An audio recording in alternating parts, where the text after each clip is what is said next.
So what's happening with you? Are you in a sound room right now? No, this is the control room in my home studio. Oh, I love that. Oh my God. Don't you love having the privacy and basically the luxury of having that home studio? Yeah, it's amazing. The only downfall is that when you wake up at 2, 3 o'clock in the morning with a song idea. Yeah, it's not always the worst thing, though.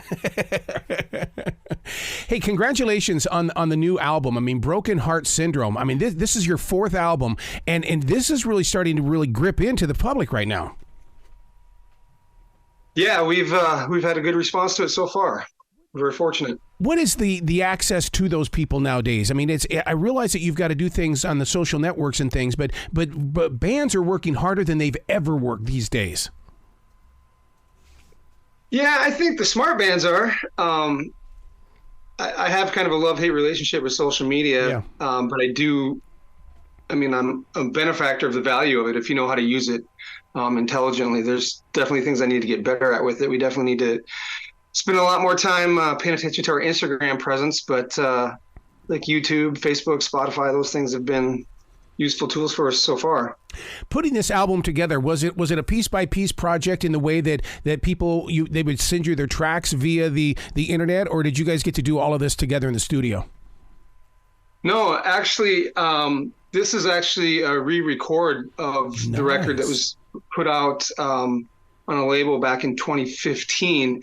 We wanted to re-release it because I had my eye on like sync licensing for TV and film and video games and stuff like that. And just to clear any potential legal issues, I wanted to own the rights to the masters. Yep. So we redid the whole record in the studio here. And then, so we weren't putting out a duplicate. We changed a lot of the EQ frequencies, played with some different bass drum and kick drum tones, bass guitar tones. And then we also did stripped down acoustic versions of the entire record and released it as a double disc. Oh my God. So that came out at right before the world ended in 2020. So all the tour plans that we had for that pretty much died up once COVID hit. But we spent a lot of time doing live streaming, and that's kind of really where we started getting a hold on some of the social media stuff. Mm-hmm. This version of the song Daydream Junkie is the radio edit of the song by the same name on that record. Yeah. Yeah. When you have a song like Daydream Junkie and you turn it into a radio version, right away I have to go back to thinking about Stairway to Heaven, how they did not want to do a radio version of that song, and yet radio won't stop playing that song these days. You know, that's a conversation that we had with Tim King, the guy that signed us to Pavement. But this was not that long as Stairway, but they had a very specific vision for this song. We kind of went into this deal thinking that we're going to be releasing new music right out of the gate, because that's what we're currently doing right now is recording and tracking for the next record. But Tim was very persuasive in saying that he thought that the song Daydream Junkie was very strong and that it would do very well, and just make a few adjustments to time for the purposes of radio. But yeah, I agree with you. I mean, the song was only, I think, like 3 minutes and 25 seconds to begin with, and they wanted it down to about 3. Oh my God, man, that right there is TikTok talking. I mean, because it's oh my God, everything is so short. Well, and I don't think going forward it's going to continue to be like that. And that was part of the conversation that we had, is that if that's how it's going to be, listening to music would be boring if every song followed the same 3-minute format. But I know that a lot of radio stations that's kind of what they're looking for. So for this first one, I mean, we got a good team of people working around us. I figured if they believe in it that much, then let's give it to them. Listen to the vocals, guitars, and drums in this song. I mean, this to me, when I was listening to it, was like, do it again. I want to hear it again. Oh God, do it again. Because there's a lost art reborn here, because there's something about this song that says, this is great rock. Thanks. I mean, that's definitely what I aim for. That's what we aim for as a band.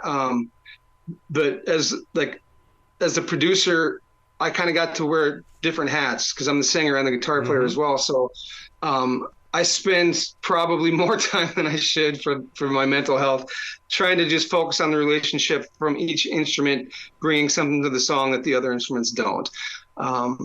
So, yeah, I mean, it's very deliberate and intentional. And I think I drive the guys insane with how critiquey I can get about every little thing, but we're all really happy with the end result.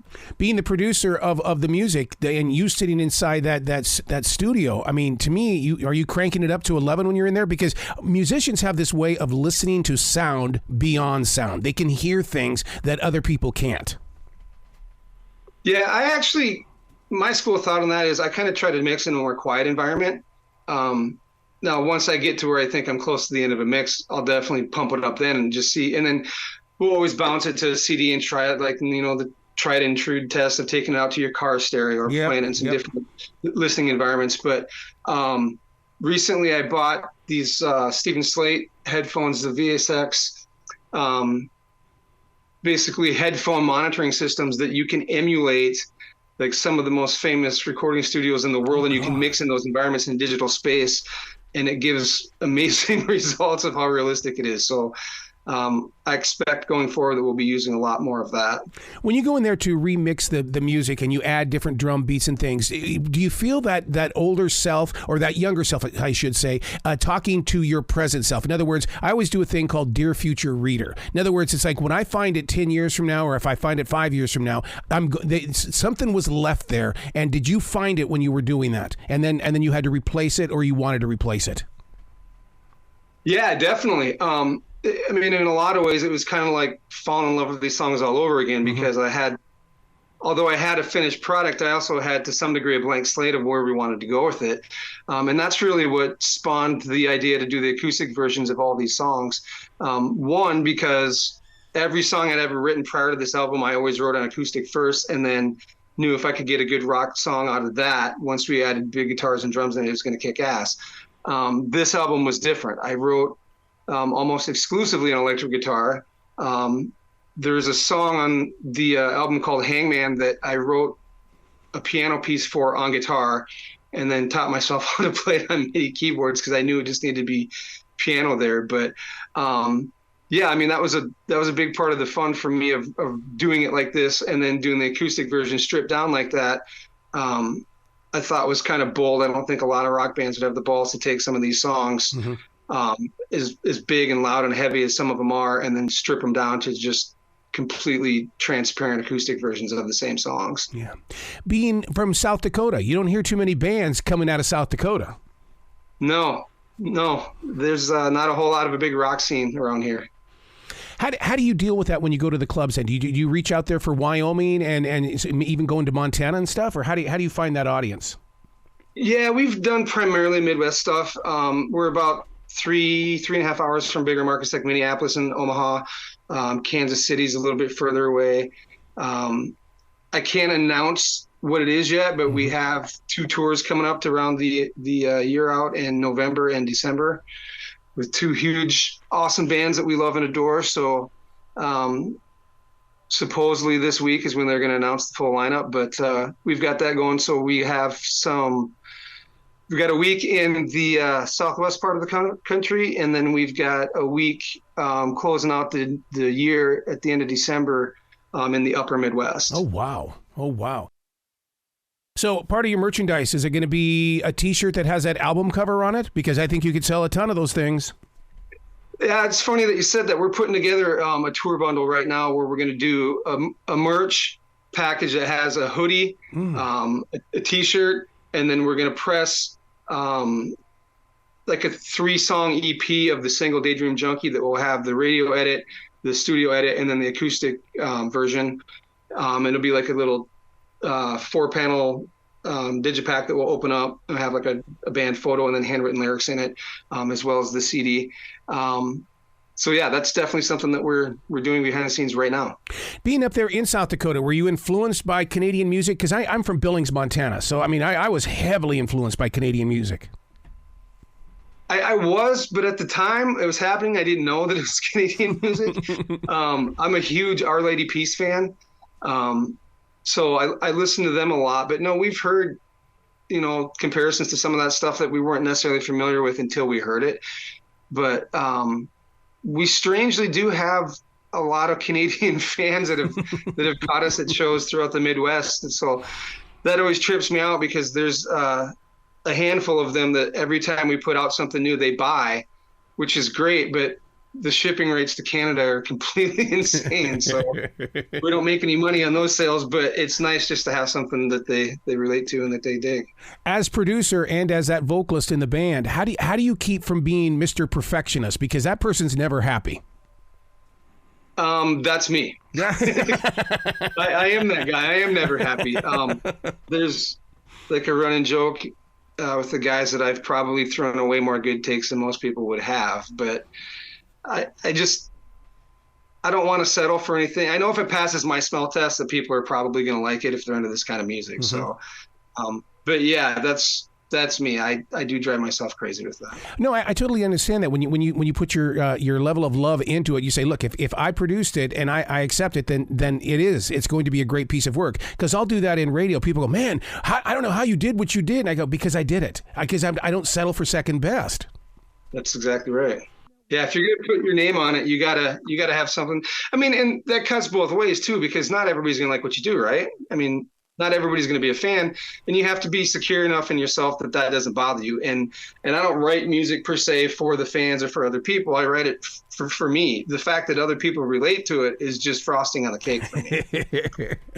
Gaining access to get that radio airplay. I mean, the whole PR department of when it comes to getting into that radio station has changed so much. What are you guys doing in order to get there? Well, the big step that we got going right now is this deal that we have with Pavement. I feel like for the first time in our musical career, we've got a team of people that are not just believing in the band, but working for the band. And in exchange, I mean, we have a lot of work that we're doing all day too. We're doing concert. I think I got 2 more press interviews today. We did a couple yesterday. I have 4 tomorrow. We got several next week. We've got shows coming up at the end of the month, and then starting next month, we've got tour, and then we're home for a few weeks, and then we finish out the year in December on tour as well. So it's multifaceted. Obviously, social media plays a big part into that, so we try to stay relevant on that. But I liken it to like literally a snowball going down a hill. I mean, you just keep picking up speed, and the ball keeps getting bigger and bigger and bigger, and that's kind of the headspace that we're at right now. But specifically to your point about just the promo, I really feel like the team that we have around us right now is the best that we've ever worked with. Now, when you prep for a show, I mean, because I'm in the entertainment business as well, and like for instance, I've got a show tomorrow and I've got one Friday, but it took me last week into this week to prep for it, to make sure that I was mentally ready to make this show come to life. Do you have to go through the same thing?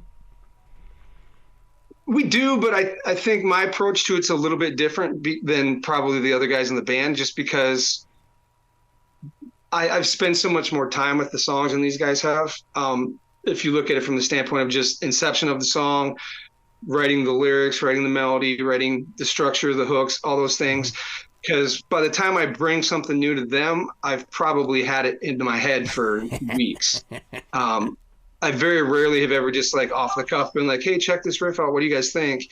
I try to be a little more structured than that, because getting back to me being an insane perfectionist, I know that the second I start throwing out like unfinished sentences to them in terms of a musical idea, that they might fall in love with it. And by the time I get done with it, I've changed it 8 times. They're like, wait a minute, I thought we were doing this. Or I thought we were going to try this. So I try to bring really structured ideas to them. In terms of the stage show, we're really deliberate about that. I mean, a lot of the shows that we do are with national acts that are quite a bit more prominent than us. And I look at that as a challenge. As our job is, we need to be every bit as good as the band coming on after us. And I'd like to think that we do that very well. Or we wouldn't keep getting the opportunities that we do. So that's kind of my approach to it. But I like the challenge of winning people over. And like the kind of the inner circle band thing that we always say to each other is if I can't tell if I got the crowd eating out of my hands by the first chorus, something's really wrong. Oh God. Like we're sucking. So that's deliberate the way we plan the show out. Even the set list. But I mean, at this stage of the game, it's like death by 1,000 paper cuts, because every show that we have, whether we're playing for 30 minutes or we're playing for 75 minutes, there's songs that everybody wants to play that we got to cut something somewhere, you know? So that's always a fun dichotomy to deal with. But no, I mean, we're very very deliberate about the live show and just the performance as a whole. One of the things that I really love about Daydream Junkie is the fact that it's not overcompressed. We live in this generation where everything just seems to be so crushed together, but man, I can really feel this song. Thanks. That was deliberate, and even the amount of compression that's on there, as it is, like, we toyed with, is this too much? Because you want everything to breathe and mix. Yes. But it is a choppy song. I mean, it's on this one in particular, I kind of wanted like the drums and the bass to be kind of the focal point of it, except for the choruses. So that's why you have the groove as tight as it is between the kick drum and the low end of the bass guitar. But I'm always a fan. I mean, I think every producer or engineer would probably say the same, that you want to be able to hear each instrument in its own element. And sometimes that can be something as simple as just re-EQing something. Yeah, God almighty. But, that in itself can take a long time too. Getting in there with the EQ. Okay, there it is. Oh no, do a little bit more. Tweak it a little bit more. And, oh no, take it back. I mean, that's a tough little monkey of a job. Yeah, with every one of these songs, it would get to like a folder of like Daydream Final Mix -10, -14, -20, and then just out of pure frustration, you'd be like, well, what did we do at mix one? And then you go back, you're like, oh, I kind of like that one now. Yeah. So yeah, it's never any. I mean, you got to get to the point where you're going to pull the trigger or just not release it at all. Right. But with this and with all the songs on that record, we were extremely comfortable with how it turned out. Where can people go to find out more about the band and to find out about everything that you guys are going to be doing? I know it's some top secret stuff right now, but they need to find out sometime in the future of where you guys are going to be so they can give you some support. Sure. And like I said, I was told by the label that we should be able to announce it this week. I'm guessing probably Friday, I'm guessing. But again, they're two different tours, two different bands. So we definitely have to wait for them to put the details out there. But all the social handles are at Core Tunes. So like Facebook.com at Core Tunes, Instagram at Core Tunes, YouTube at Core Tunes. And then the band website is coretunes.com. And that has the links to all of our socials and everything on there as well. Well, I'm glad you're getting back out on the road because, dude, I was that guy that was trying to get interviews with bands during the lockdown, and I ran into a lot of people going, I don't know what I'm going to be doing. I don't know where we're going here. And I mean, to see you guys, you push through that storm, and you're making music work again. Yeah, it was a scary time too, because like I said, when we initially released the whole record as a double record, we did it on Black Friday, which we've since learned was a horrible idea because you're competing in an advertising landscape with like McDonald's and Nike. And so your ad spend goes through the roof. But our attitude at the time, not being able to see the future, was, well, who gives a crap, because we're just going to make it back on tour. And then COVID hit. And it's like, okay, no shows. Now what do? We've got all this merch. We've got all these CDs that we can't monetize right now. So I did a deep dive on learning all the kinds of stuff that no musician ever wants to know how to do in terms of marketing yourselves, building email lists, live streaming, stuff like that. And then specifically for me personally, separate from the band, as the principal songwriter and owning the masters of all these, I knew that I was going after sync licensing and TV and film in a huge way. So for those first couple of years from when COVID hit to where things started to open up a little bit, that's where I spent the majority of my energy. And made a lot of good contacts. Like, got to meet some people that are way cooler than anything I'll ever do. Actually got licensing representation deal with Gary Calamar, who's the music supervisor for like Dexter, True Blood on HBO, Cobra Kai, and like House back in the day, like on and on and on and on. He's 5-time Grammy Award winning, or nominated 5-time Grammy Award nominated music supervisor and music producer. So he represents on the sync licensing side the entire core catalog. So that was a huge win for me. But that's kind of how we kept it going through there. Arthur, our bass player, as things slowly opened up, did a lot of gigging with a cover band, which kind of put some things for us on the back burner for a while. So I'm glad that's done.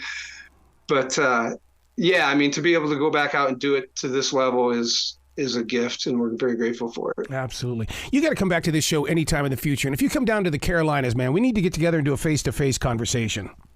What part of Carolinas? I'm in Charlotte. Okay, that'll be a little ways away. We're gonna be in Florida.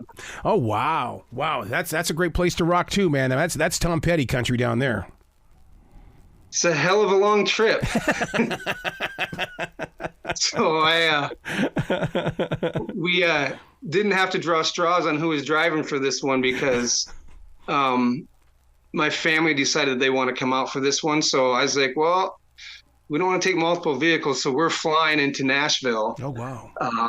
The day before the first day to tour, and then we'll take a flight that morning to the city that the tour starts, and then we'll rent a car for the week that we're on tour, and then we'll fly back home the day before Thanksgiving. But the band and our sound guy and our tour manager are all driving. Oh, man. Yeah. Well, we couldn't figure out another way to get all of our gear and our merch out there. Yeah. And we looked at like, okay, maybe we just bring some of the merch. And then it's like, okay, we've got in-ear monitor systems for our stage mixes. I was like, well, we can't not have that. So we started seeing what the cost to fly all this stuff out there was. We're like, there's no way. So Arthur, our bass player, took the bullet. He's like, all right, I'll drive it. I'm like, really? He's like, I'm like, you know that the first date's like 20 hours away, right? Yep. He's like, but we're going to power through. So wow. I'm grateful to them for that. Oh, man. Well, man, you be brilliant today, okay? And thank you so much for taking the time to share the journey. You too. I appreciate the opportunity. Take care. Bye-bye.